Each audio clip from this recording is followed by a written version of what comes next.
Hello you guys, welcome back to the channel. I am Cheryl here at the Made on Sunday studio and I talk all about branding, design, and creative entrepreneurship here. So if you are growing your dream business right now, then be sure to subscribe to follow along. Now today I am talking about one of my favorite topics of all time, and that is money. So what specifically about money though? We are going to be talking about and breaking down the different revenue streams that I have been able to create in my creative business in the last couple of years. Now, I actually started my business in 2020, and slowly year by year, I've been adding more and more revenue streams. And by now in 2023, in 2023, I have now generated 9 revenue streams in my business. And this is specific to income that I make specifically from Made on Sundays. It does not include personal investments like stocks or ETFs or crypto, anything like that, or even real estate. It is just purely income coming from my business Made on Sundays. And so I thought it'd be really fascinating to kind of create some pie charts and go over this year by year and see what the breakdown of the percentages that I have made in the different revenue streams that I have created, and kind of see how that have evolved along the different years. Now, I wanted to give you a little bit of context. In this video, I'm going to be talking about 2 specific terms: active income and passive income. And how I define these is active income is anything that you are making actively. It requires your time and personal attention and hours into making that money. So for example, your 9-to-5 job, your corporate job is active income. You need to actually clock in the hours, go to work, and be your presence in the job in order to make that money. And if you take time off or if you quit your job, then you don't make that money. For me, I have one-on-one clients, so I do brand and website design, and that to me is active income, where I actually have to, put in my time and attention in order to complete the package, in order to make the money at the end. What passive income is, on the other hand, is something that you might still have to put in time into, in fact, a lot of time and attention into upfront, but then the money kind of generates over time and can grow in a snowball-like fashion over time, even though you're not necessarily putting in more hours anymore. So that doesn't mean you aren't ever working or putting more hours into it. It just means that it's not because of the more hours that you put into it that you're generating more money. It's upfront work for later compensation and then possibly some maintenance over time. And that is what I consider passive income. It's by no means like money that you just make with no effort at all. All of my passive income streams that I'm about to talk about in this video required a lot of my time and attention, and a lot of effort was put into it. So if you see passive income from anybody that talks about passive income on the internet, do not believe that it does not require any time and attention. It requires a lot. It's just how it's tied to the money that's being made that makes it passive. All right, so with that being said, I think it's time to break down my revenue streams. I have my laptop with me right here, so let's get right into it. Okay, let's start off with 2020. Now, honestly, I actually started my business end of 2019, but I didn't really make money. I started in October, so there was really just like 3 months, barely 3 months there. I was mostly just setting up my business. I took on a few clients, but it was very little money that I made. So we're not gonna count that. We're gonna skip into 2020. So for the majority of the year of 2020, I had 2 streams of revenue. I started my business knowing that I would be a brand designer. And so that is mostly what I just focus all of my attention on, is just making sure that I hone in my craft, practice designing, and practice signing on clients and working on projects. And so that's really majority of what I did. As you can see from this little graph here, that light green area is all design clients, and then that tiny little slither of black or dark green there is my Etsy income. So a couple of months into 2020, I did start an Etsy account and started kind of experimenting with selling digital products, specifically like workbooks, Canva workbooks, and that kind of thing. And so I did actually see some success in my first year of starting my Etsy shop. So it's not little money. There is 3.5% of my income coming from Etsy, which is actually not that bad. But for a majority of the money I was making, it was coming from client work. There's actually a little, even tinier slither of white there you can see in the pie chart that honestly you probably can't see because it's so little money. But I think halfway through the year, because I saw some uptake on the Etsy side, I thought it was time to maybe bring some of that income into my own website. So I actually started, at that time I had a Squarespace website, and with Squarespace it was really easy to start an e-commerce shop. And so I started a shop and I sold basically the exact same templates that I sold on Etsy, and I just put them on my Squarespace shop. So I did get like a couple of sales here and there, but it was so insignificant. You can't even see the percentage amount. It's barely there. And so all in all, for this year, 96 of my income came from active income sources, and 4% came from passive revenue sources. And just a note here that I actually did start this YouTube channel in June of 2020, but it took me a while before I actually monetized on YouTube. And so you won't see anything there. I made $0, and yeah, later on you'll see YouTube coming into play. All right, on to 2021 now. So for 2021, so far I have 3 income streams. So I have, my design business, I have Etsy, and then I also have my Squarespace shop. And so for most of the year, I would say it just remained to be those 3 revenue streams.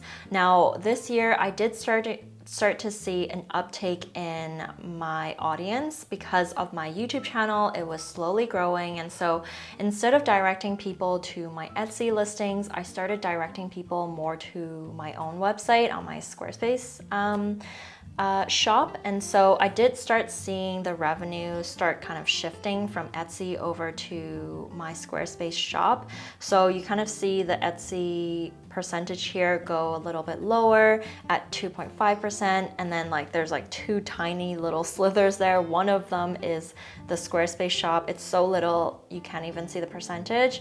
And then the other little slither, which is the blue there, it's super light blue, but you might not be able to see right now.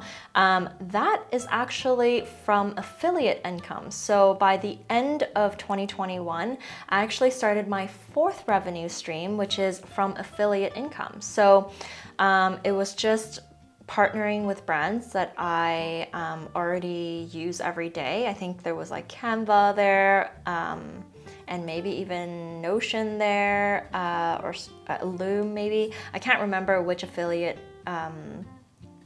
programs I was part of in 2021, but that also made me a little bit of money. But overall, by the end of year, I actually ended up with pretty much the same, 96% in active income and 4% in passive income. Honestly, that specific year, I was just trying to survive the thick of the pandemic. My goal really was just to experience like getting more clients booked consistently, and then kind of honestly trying to survive month over month, and feeling like I actually have a sustainable business. You guys probably know if you started your business around the same time. 2021 was so incredibly challenging for me. I don't think I've had a full year where my business wasn't in the pandemic. And so I don't really know how to compare my business revenue with a normal year. Like I've always just had a business during a pandemic year. And so it was really difficult to see whether my business was just, or my revenue was just impacted by the pandemic and the economy in general, or if it was impacted because I don't know, I just suck at my job or something. And so that was really, really hard for me in 2021. So I just honestly put all of my effort into giving the most amazing client experience I can to my clients so that I can grow my audience more and grow my referrals more in that sense so that I can make money. All right, now comes the most exciting year, last year, 2022. Now this year, or 2022, was a year where I made a financial goal to start expanding in some other revenue streams. Specifically, I really wanted to expand into more passive income streams. This year, 2022, was a year that I was getting more serious about wanting to start a family soon.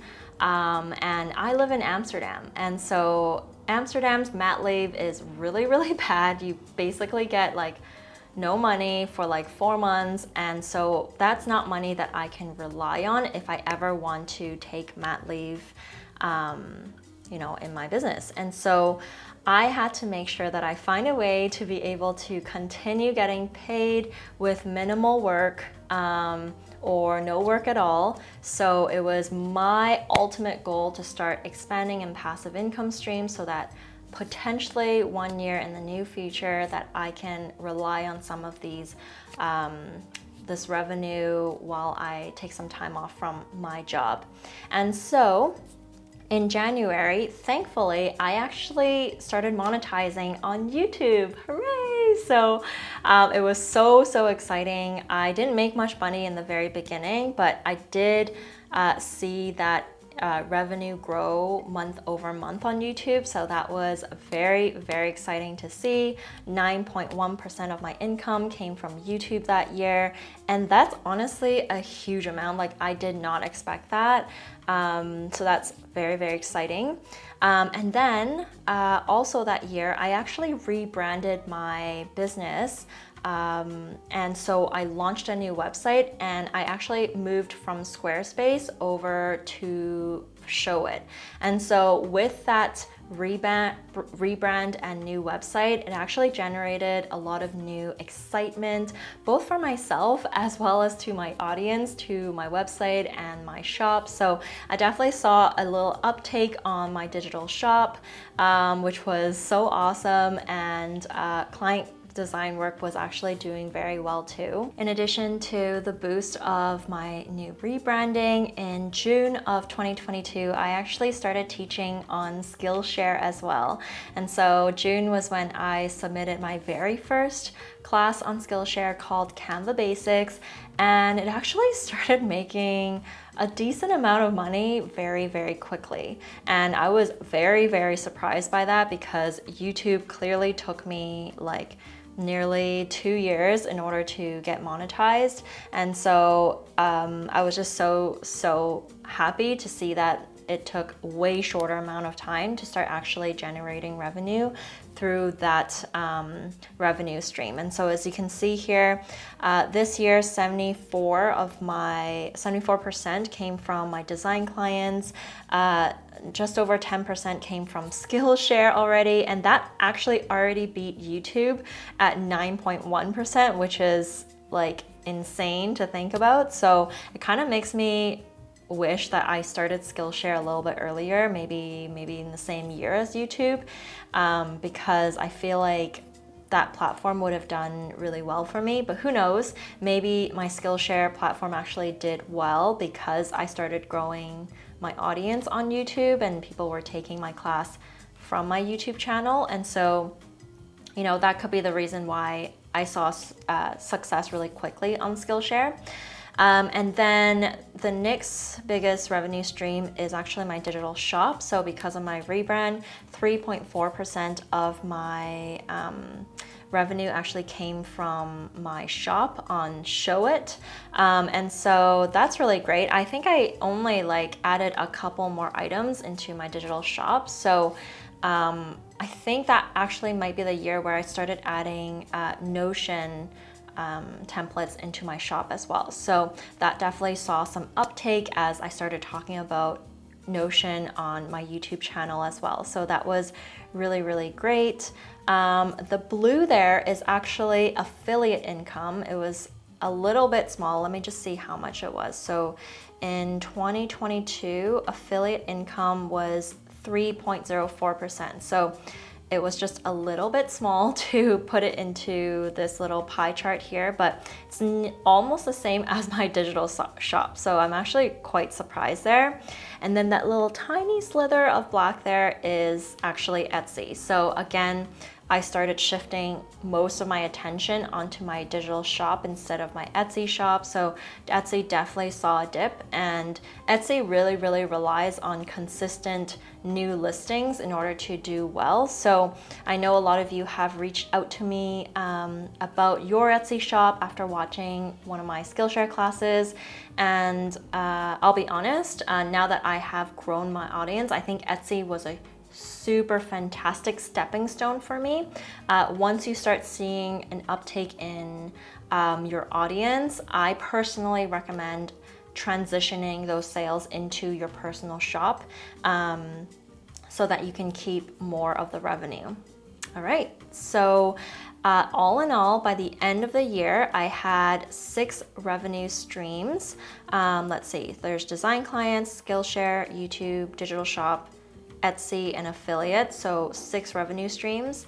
And let's see, it added up to 26% being passive income and 74% being active income.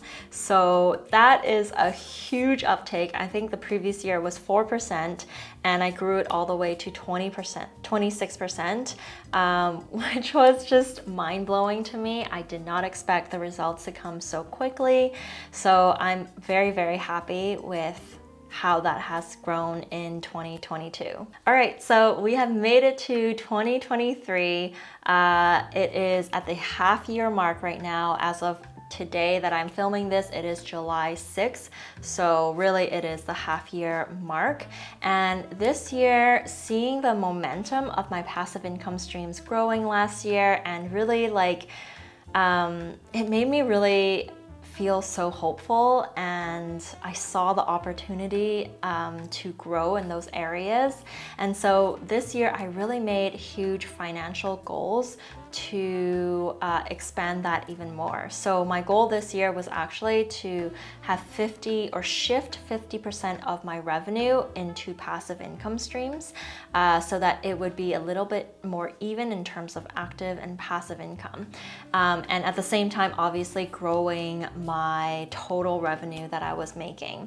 So let's see how it kind of turned out. So in January, as a very quick and dirty experiment, I actually decided to put up one of my Skillshare classes.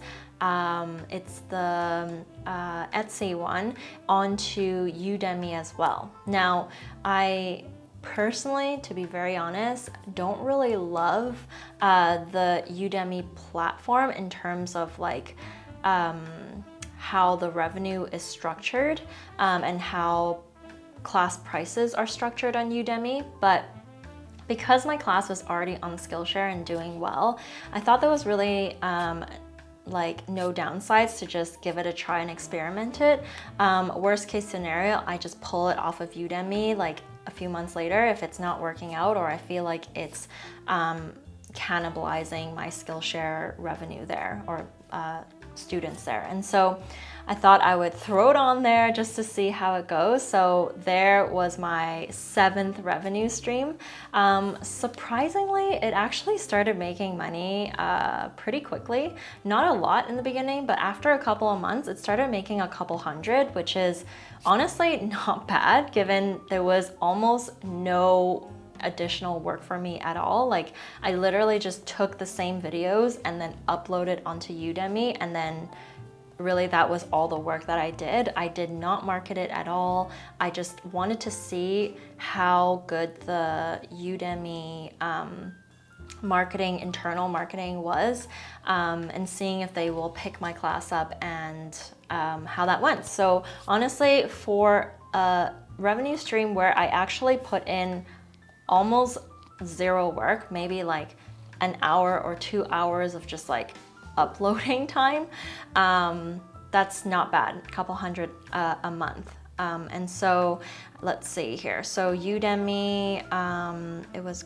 quite small, so you actually don't see it here, but Udemy in total made me 2.15%. I don't really know. I think it's just so small you can't see it on the pie chart, but yeah, 2.15% came from Udemy this year so far.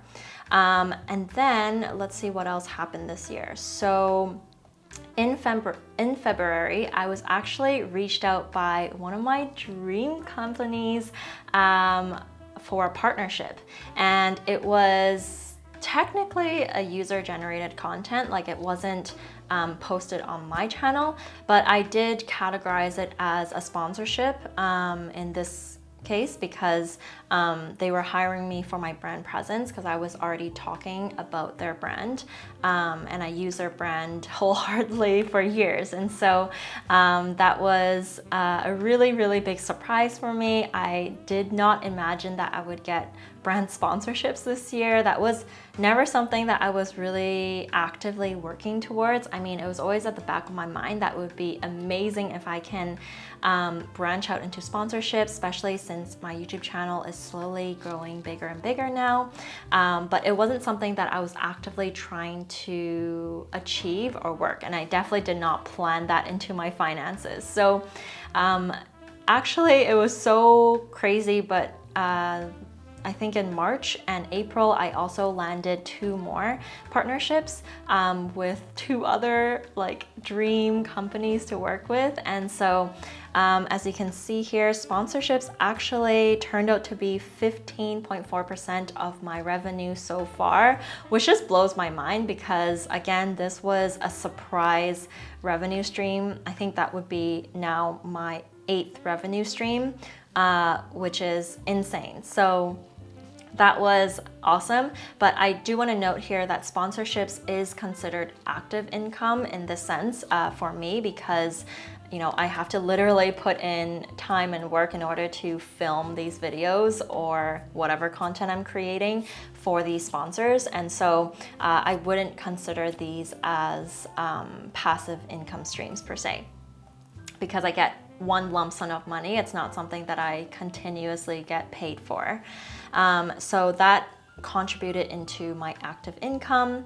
And then let's see, in March, I actually launched my 3rd Skillshare class. And so this Skillshare class though, I decided that I was actually going to offer it as an additional that you can purchase a class separately as well. So I actually self-hosted the same Skillshare class on Teachery and offered it as a separate offer for people who don't want to sign up necessarily for a Skillshare membership. So I really wanted to make the class more accessible. It's a class that I really, really enjoyed myself, and it's so deeply has deeply helped me in my business to create a Notion client portal for my client experience. And so I really wanted more people to be able to access this class, even for those who are not interested in signing up for a Skillshare membership. So I made that active decision to self-host it as well so that I can offer in both platforms. And that leaves me to my 9th revenue stream this year, and that is courses. And so right now I only have this one course, and that one launched in March or April, I believe. So it's only been a couple of months since I've had this revenue stream, but so far it's already made me 8% of my total revenue. So that is like amazing. I did not expect that at all. I really just did that to create it, to make it a little bit more accessible for others to purchase. But I thought most of my, students were gonna come from Skillshare, but luckily it's actually doing pretty well in sales, and so it has made like 8% of my income so far. So that is a huge surprise. So all in all, so far, midway point in the year, 57% of my income is from passive income sources, and then the rest, 43%, is coming from active income sources. That means I have officially surpassed my financial goal of hitting at least 50% of my income in passive income streams, as well as growing, obviously, my total revenue in general. And so I am so happy about this. I wonder where this is gonna land by the end of the year. Obviously, we're only in July right now, so this can change after the rest of the year kind of plays out. So yeah, that is my 9 revenue streams that I have created so far this year. And I really hope this video can inspire other entrepreneurs to start expanding into different revenue streams for their business as well. It is so incredibly important to stay diversified. I always see starting your own business as investment on yourself, and with any kind of investment, you hear, the investment bros talking about how, finance bros talking about how you need to stay diversified. That's the same theory that applies to your business. You just never know what's going to happen. You might get sick. The economy might go down. I don't know, something might go wrong, and that's out of your control sometimes. And staying diversified in the different revenue streams that you have in your business allows for that fluctuation, so that you can still make money in other parts of your business if one part isn't working as well. So I hope this was inspiring for you. I know that if I can do this, anybody can do this, but do know that expanding into these passive income streams is really hard work, and it takes time to generate that income. If you don't see initial results, tweak it, experiment with it, see how you can change it over time, and just keep taking small actions until you start seeing that momentum start. All right, so I hope you guys enjoyed this video, and if you did, be sure to give this video a like and subscribe to the channel for more videos like this. Now, if you have any questions about creating passive income streams, about diversifying your income, about anything regarding finances or money with creative entrepreneurship, let me know what your questions are, and I will see you guys in the next video. All right, bye.